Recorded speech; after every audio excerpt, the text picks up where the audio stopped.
Hello students, तो आज हम करेंगे हमारे चैप्टर 12 का क्वेश्चन आंसर का रिवीजन। तो हम स्टार्ट करते हैं। चैप्टर 12 हमारा नेचुरल डिजास्टर है। उसमें हम करेंगे question 5, answer the following questions को।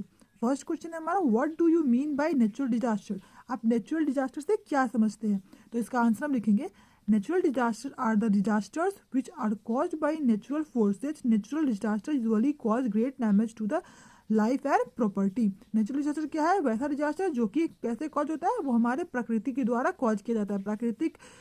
प्रकृति उसको लाती है, जैसे कि बाढ़ आ जाना, भूकंप आ जाना, अर्थक्वेक से आ जाते हैं। ये सारे हमारे क्या है, ये नेचुरल डिजास्टर्स पे आते हैं। नेचुरल डिजास्टर क्या होता है, हमारे जिंदगी को और हमारी प्रॉपर्टीज़ को, लाइफ को, एनिमल लाइफ हो जाएगा, ह्यूमन लाइफ हो जाएगा, हमारी प्रॉपर्टीज़ को बहुत हार्म होता है। बी है, what are the 3 types of volcanoes, explain with examples. हमको यहाँ पे 3 टाइप के वल्केनोज को एक्सप्लेन करना है एग्जांपल्स के साथ। तो इसका आंसर लिखेंगे, volcanoes are of 3 types. Volcano 3 तरह के होते हैं। कौन कौन से? Extinct, dormant and active. Extinct volcano कौन से होते हैं? Extinct volcanoes are those which have not erupted for hundreds of years. वैसा वोल्केनो जो बहुत सालों से शांत है, फटा नहीं है, कोई एक्टिविटी नहीं हुआ है, उसे हम एक्सटिंक्ट वोल्केनो कहते हैं।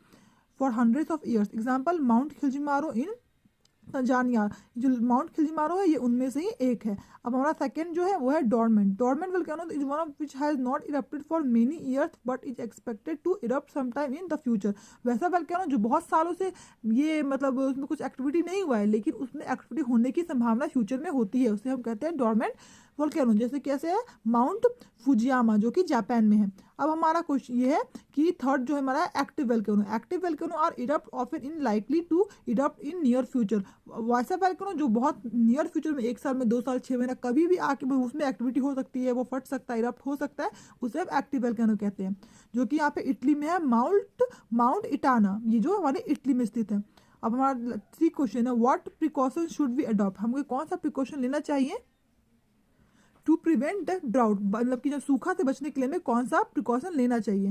तो आंसर्स का हम लिखेंगे, प्रिकॉशंस आर, कौन सा प्रिकॉशन लेंगे। फर्स्ट हमारा है, to prevent drought we should save water and plant more trees. हमें पानी बचाना चाहिए, हमें वाटर बचाना चाहिए और बहुत सारे ट्रीज को प्लांट करना चाहिए। ट्रू है, rain water harvesting system should be develop. Rain water harvesting system को भी डेवलप करना चाहिए। उसके बाद क्या है, reservoirs and water tank should be build to store water. बहुत सारे रिजर्वॉयर्स, वाटर रिजर्वॉयर्स, जहाँ पे वाटर को हम स्टोर करके बचा के संभाल के रख सके, वो सबको बनाना चाहिए। बहुत सारा हार्वेस्टिंग सिस्टम को चेंज करना चाहिए और बहुत सारे वाटर टैंक्स को हम फुल करके सेव करके वाटर को रखना चाहिए। रेन वाटर को हमें बचाना चाहिए। Drought resistant crops, storm, millet, मेज शुड बी ग्रोन। बहुत सारा जो बाढ़ बचाने में, जैसा हमारा जो पेड़ होता है, क्रॉप्स होता है, ये सबको हमको लगाना चाहिए ताकि हमारे ये जो ड्राउट, सूखा का जो समस्या है वो ना आए। डी है हमारा, what safety measures can be take when on earthquake strike. जब अर्थक्वेक आए तो हमें क्या सेफ्टी मेजर्स लेने चाहिए, क्या हमें अपना सुरक्षा के लिए क्या करना चाहिए। तो we should move quickly to an open area. हम सबसे पहले तो किसी खुले जगह पे भाग के जाना चाहिए। फिर है, we should also away from building. We should be away from building. हमें जहाँ पे भी बिल्डिंग ऊंची जगह है वहाँ से दूर होना चाहिए, जो भी कंक्रीट की जगहों से दूर हो जाना चाहिए। We should also away from buildings, electric poles and vehicle. हमें बिल्डिंग से, इलेक्ट्रिक पोल, व्हीकल से भी दूर हो जाना चाहिए। Avoid using a lift during और इमीडिएट आफ्टर अर्थक्वेक। अर्थक्वेक के बाद, तुरंत बाद, अर्थक्वेक के दौरान हमें कोई भी लिफ्ट का यूज़ नहीं करना है। Do not attempt to use electrical gadgets. हमें जो इलेक्ट्रिकल गैजेट्स है, टीवी, फोन, कुछ भी हो गया, उसको यूज़ करने का ट्राई नहीं करना है। लास्ट क्वेश्चन है, हाउ आर सुनामीज को, लास्ट नहीं है हमारा, 5th क्वेश्चन है, how are tsunamis caused. Tsunami कैसे कॉज होता है। Tsunami can be cause by under water volcanic eruption. जब अंडर वाटर वोल्केनिक इरप्शन होता है, मतलब जमीन के अंदर वोल्केनिक एक्टिविटीज होती है और ये अंडर सी होता है, तब हमारा अर्थक्वेक आता है।